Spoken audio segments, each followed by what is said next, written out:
Hello. So, Chapter 4, Family Tragedy. It was a hard blow.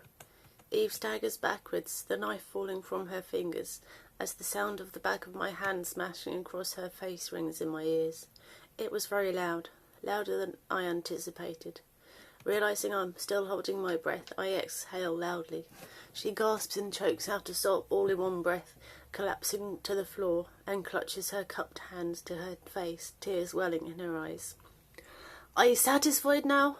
I shout, sounding angrier than I feel, as my hands start to shake, the reality of what I just did setting in. What the hell am I saying? It's a stupid reaction. She makes no indication that she heard me. Her eyes close now as she sobs heartily into her hands. She is moaning at the same time, her breathing incredibly unstable. The insane, bottled-up anger that had been thumping through my veins moments earlier slips away faster than the tears running down her face, and I feel scarily in danger of breaking down myself. Breathing unsteadily, my sanity shot, I step round her and head downstairs. Anything that means I don't have to stand there and listen to the heartbreaking sound of her crying. Biting my sore lip hard, I fight the sorrow threatening to overwhelm me as I go into the kitchen, pulling another beer out of the fridge. "Come on, Mike, you really think she would fret over giving you a smack if the roles were reversed?" Cracking open the beer, I pour it down my neck, trying to drown the guilt. I can't justify that. I mean, I hit her. I actually hit her. I know she had a knife, but I was really angry. I know what that means. I don't need a guidebook to spell it out for me. Running a hand through my hair, the sharp pain in my wrist reminding me about the wound. Setting the beer down, I hunt the cupboards for something to put on it. I thought we kept a first aid kit in here. I eventually find it under the sink and search the box with quivering hands until I find a roll of bandage. I'm highly embarrassed by the fact that she can put me through what she does. I can take care of myself until it comes to my girlfriend. Then I turn into a coward. What have I done? My hands are shaking so hard I nearly drop the roll of bandage. With the end pinched between my thumb and forefinger, I wind the bandage round my cut wrist. It's not bleeding anymore, but it still hurts like hell. I should probably go and see if she's okay. The thing is, if she's not hurt, she will be mad as hell, and I'm not sure which one is better. Is that a terrible thing to say? After exhausting the bandage, I grab the other end between my teeth and rifle through the box for a safety pin.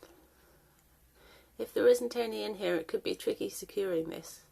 Luckily, I find one and pin the ends of the bandage securely to the wrapped part. Excuse me. I thought she would give up before it came to this. Even though I thought I was prepared to hit her to stop her putting me in an early grave, I wasn't prepared for how it would make me feel.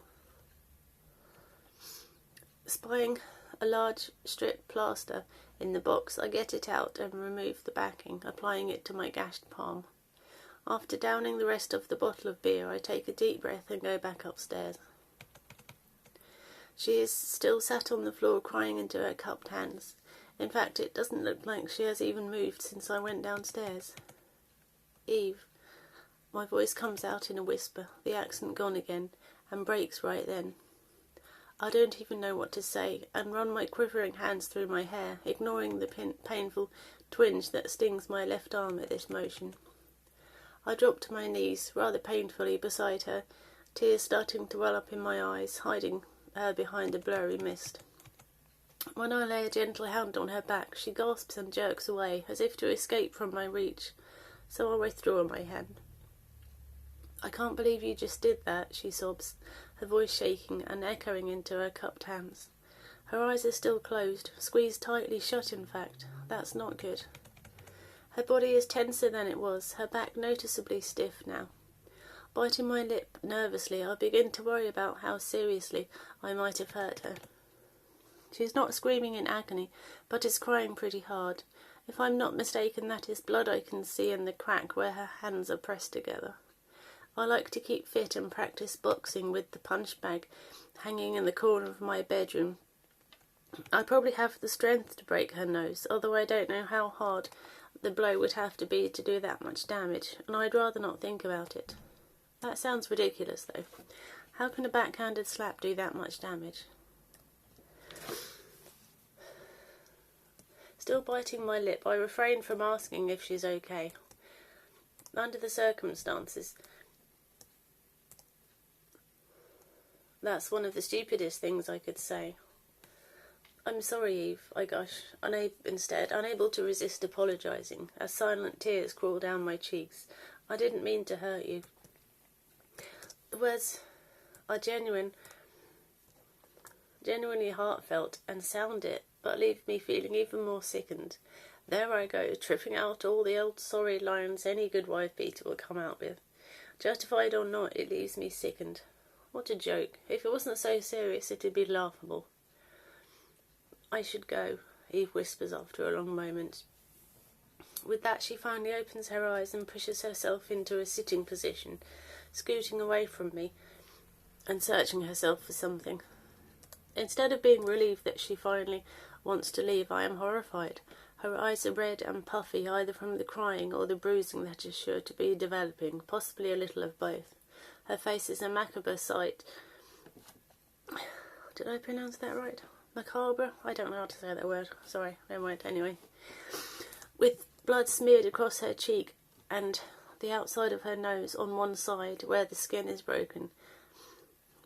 The skin on one side of her face is a vivid shade of red, and unless I'm hallucinating, her face is also kind of puffy. I watch her blow her nose into a tissue with my mouth agape and glance down at my still quivering hands. I wear a ring. I guess that's what cut her cheek. It's a relief to know that's the cause of the bleeding, as opposed to the alternative. Please, Evie, for God's sake, clean up first, won't you? I gasp, my voice strained. She makes no response to this. She simply folds the tissue and blows her nose into it again. Unsure what to do, I simply watch her, tears still falling down my face. I'm so sorry, I choke out. The lump in my throat makes it hard to speak. Eve simply sniffs loudly and starts to slowly get to her feet, not looking at me. It felt like she had plenty to say before, but now she has run out of words, it seems. Thank God. I stand up myself and then reach out to help her because she is still fighting to find her footing, but she recoils before I make contact, as if my hand contains half a dozen enraged wasps. A small, fearful sound escapes her lips. Stumbling backwards, she finds her feet and stares at me. Don't touch me, she cries, exhaling the words in a rush. Taken aback, I drop my hand and return her stare, surprised. I've never seen her like this before. There's no one there. Sorry, I whisper, my voice so quiet I wonder if it made an audible sound. She's scared of me. Eyeing me cautiously, she backs away a couple of feet before leaning over the basin and turning on the tap. Instead of watching her splash water on her face, I turn away and step out into the hall, pressing my hands to my face. Trying to compose myself is hard when all I can see is how hurt she is. Squeezing my eyes shut, I try vainly to get control of my ragged breathing. Thinking back to the moments she looked afraid while we were fighting, as brief as they were, I wonder how long this has been going on for. I didn't think I was that scary. Could the anger just be a mask she hides behind? I can't even believe she's scared of me. It's very ironic. After everything she has done to me, I'm the scary one. My shoulders shaking and silent sobs closing up my throat. I can see composure is out of the question right now. After a short time, she steps into the hall beside me, eyeing me warily. She looks a lot better. She has cleaned the blood and tears away. It's just a shame I bruised her. I don't understand your refusal to admit that you'd rather be with that whore than me. Eve spits jealously, proving that despite her reaction to me just now, she hasn't completely forgotten her insane jealousy over Chrissy. In contradiction with her words,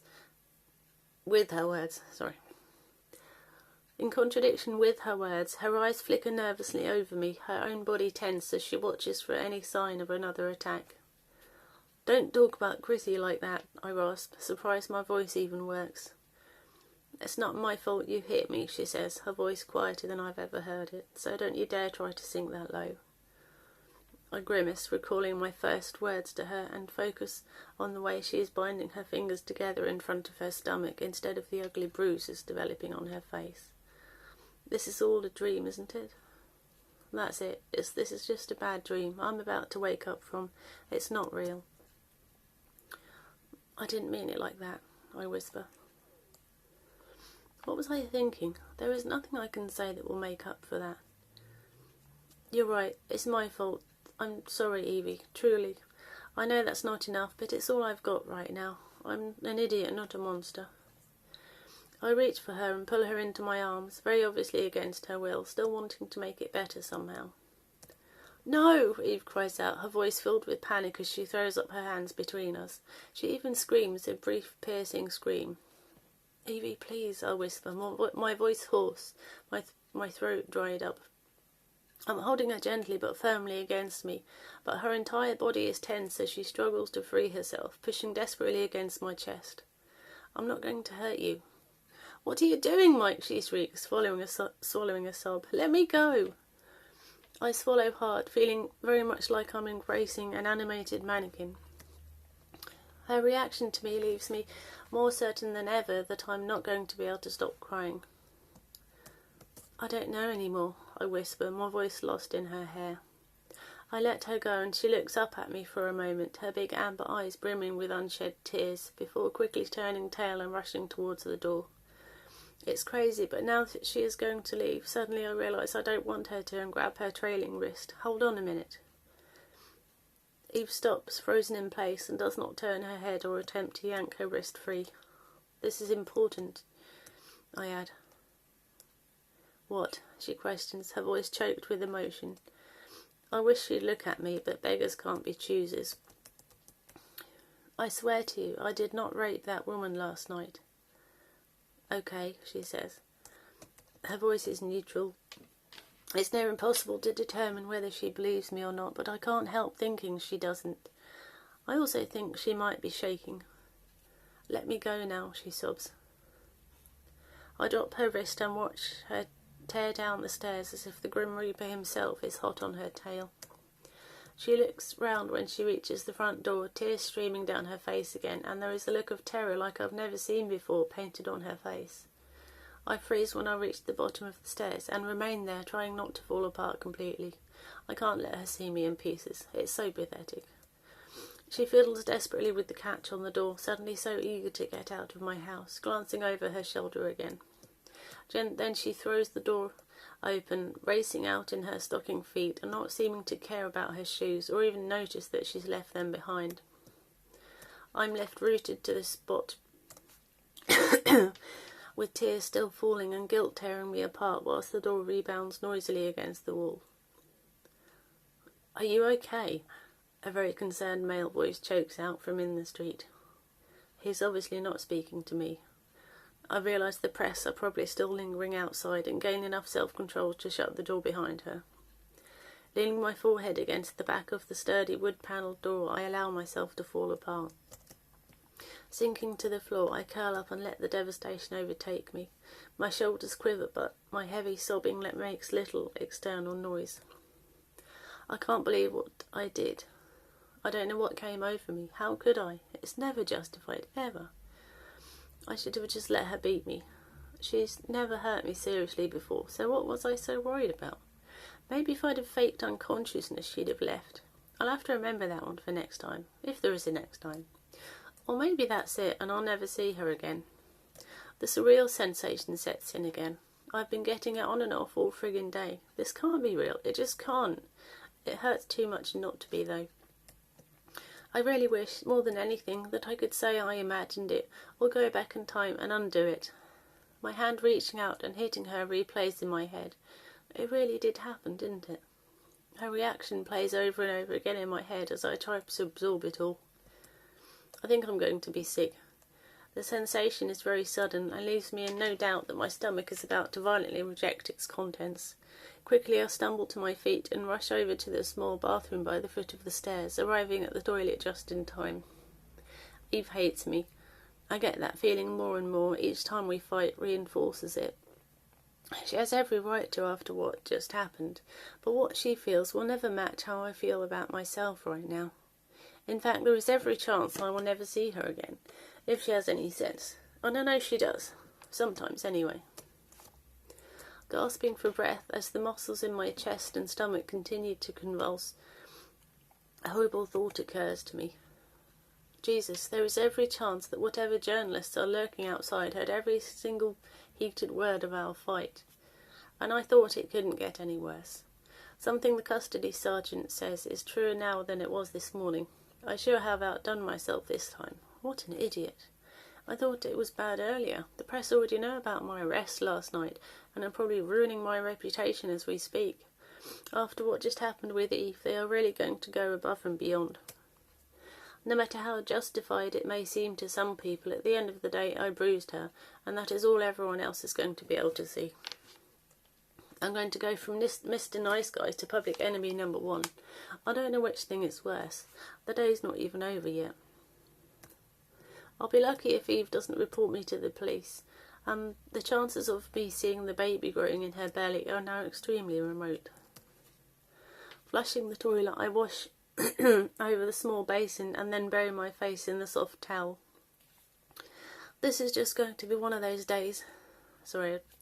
Is this just going to be one of those days where everything that could possibly go wrong is about to go wrong, and even some things you never even normally think about? Going into the kitchen, I rinse my mouth with water and spit it in the sink before swallowing a fresh mouthful. I really wish I hadn't got out of bed. It's not Friday the 13th, is it? I need to get out of here. I'm not looking forward to running the gauntlet outside. Excuse me.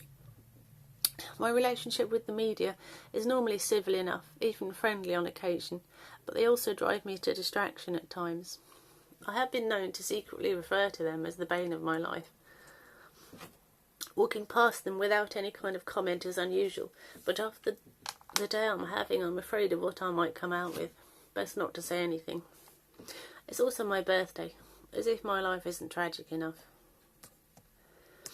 In the cemetery, I kneel before my sister's tombstone and lay some flowers at the foot. Happy birthday, Al, I sniff, trying not to lose it again. Alicia was so beautiful. Remembering her laughter and that joyful look on her face that really lit it up, I can't help welling up again. I miss her so much. Her blue eyes sparkled whenever she had that mischievous look on her face that meant she had set some kind of trap for me. Even though I recognised the signs, I never knew exactly what to expect. Al loved nothing more than pranking me. She had a waterfall of long sandy-coloured hair and the cutest little dimple when she smiled. I'd rather remember her that way. The alternative is horrific. Hi, Mum. I addressed the tombstone beside Al's. How are you? She was American, a New Yorker. Technically, Al and I are too, because we were born in the US, but my parents moved here when we were small, and I've lived here so long I feel more British than American. Al and I picked up on many of Mum's US English words and phrases, despite being raised mainly in the UK.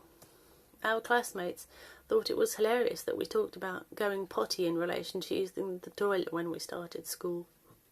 Dad, on the other hand, is British born and bred right here in Norfolk. I think at times he struggled to understand all the funny little phrases we came out with, but he didn't call her up on the language thing to my knowledge. He told us we had dual nationalities, but I didn't really understand what that meant for a long time. He didn't give up his British citizenship when he married Mum, which meant when we were born, Al and I were classified as citizens of both countries. Mum made us so excited that we were born on Independence Day. I have no memories of my early childhood, so I feel like a Brit, and therefore this should have had little meaning to us. I used to think it was the coolest thing in the world, though. After what happened that dark day, the joy is now hollow and meaningless. 13 years ago today, it was our 18th birthday. Swallowing the emotion in my throat, I try not to think about it because it's so painful, but sometimes the memories come nonetheless. The human mind is sometimes a wonderful thing. After a traumatic event, it blocks the painful memories, so you effectively have amnesia. I wish mine worked this way. Somewhere on the nearby streets a fire engine thunders past, sirens blaring, and even though the sound is different, I find myself unwillingly transported back to that night.